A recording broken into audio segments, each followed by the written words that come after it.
السلام علیکم ایوری بڈی. بہت عرصہ پہلے I think it was early 80s یا مڈ 80s میں ہمارا ایک میچ ہوا تھا اگینسٹ انڈیا ان Sharjah, one day match.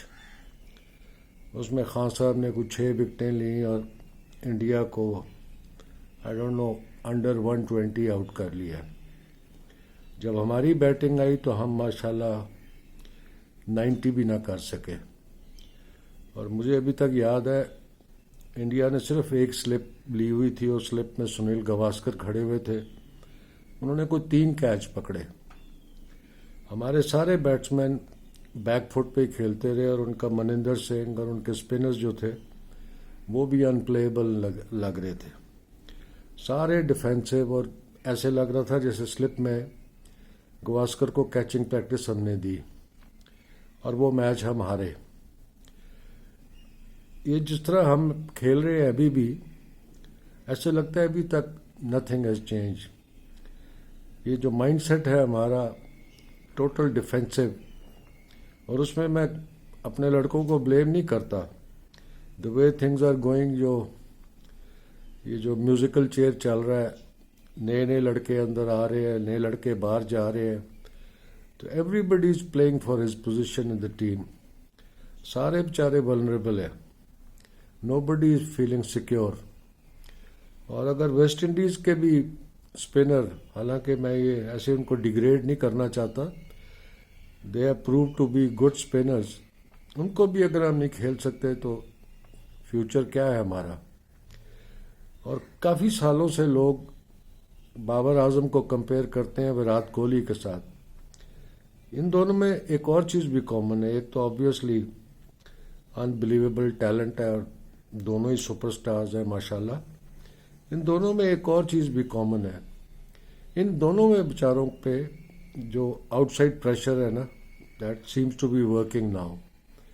Virat Kohli میں ذرا ایک اور کیپیبلٹی ہے جو ہمارے بابر اعظم میں ابھی نظر نہیں آتی. وراٹ کوہلی اپنی بیڈ فارم سے نکلنے کے لیے سینسیبل ڈیسیژن لے کے اگریسو ہوتا ہے اور ہی سروائیوز. بابر اعظم ساما اور دی ادر ایک شیل میں جا چکا ہے اینڈ ٹوٹلی ڈیفینسو ہے. I think the only way out for Babar Azam and all our batsmen is that they have to be aggressive. They have to leave the crease for once in a while. The way they are playing, یہ تو خود chance دیتے ہیں اگلے bowlers کو کہ وہ ان پہ حاوی ہو جائیں. ایسے تو اگر آپ بیک فٹ پہ کھیلتے رہو گے تو کوئی پریشر نہیں ہے کسی بالر پہ. Every bowler is a super star.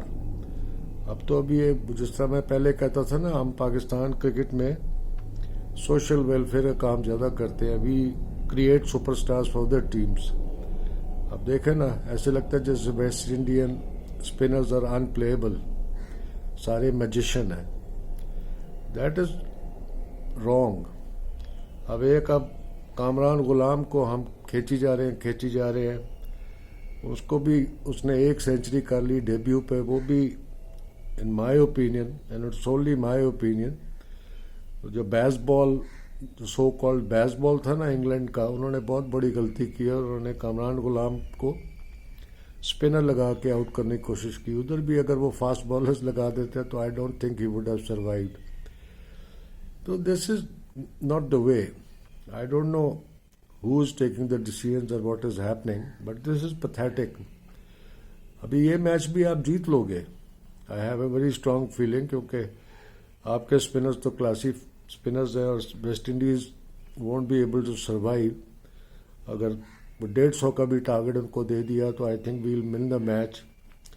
But if we lose، میرا خیال ہے بنگلہ دیش سیریز سے بھی آپ نیچے چلے جاؤ گے. I just don't understand. 3 سال پہلے I keep repeating again and again، Babar Azam کی کپتانی میں we were doing very well، ٹھیک ٹھاک کھیل رہے تھے. مگر یہ جو ہماری ہسٹری میں ایک ڈارک سپاٹ بنگلہ دیش سیریز، ایک dark spot south African series, اور یہ والی سیریز اب جیت بھی لو تو پنجابی میں کہتے ہیں نا، آپ نے کچھ نہیں کھٹا. You have lost a lot and you have gained nothing. This is not the way to approach international cricket.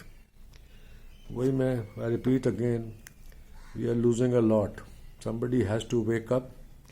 Our batsmen have to wake up. They have to rethink about their mindset and change and be aggressive. یار نکلو craze سے باہر, for God's sakes. Attack the bowlers. That is the only way they are going to forget their line and length and you can survive. اس طرح نہیں the way things are happening. Thank you. Assalamu alaikum.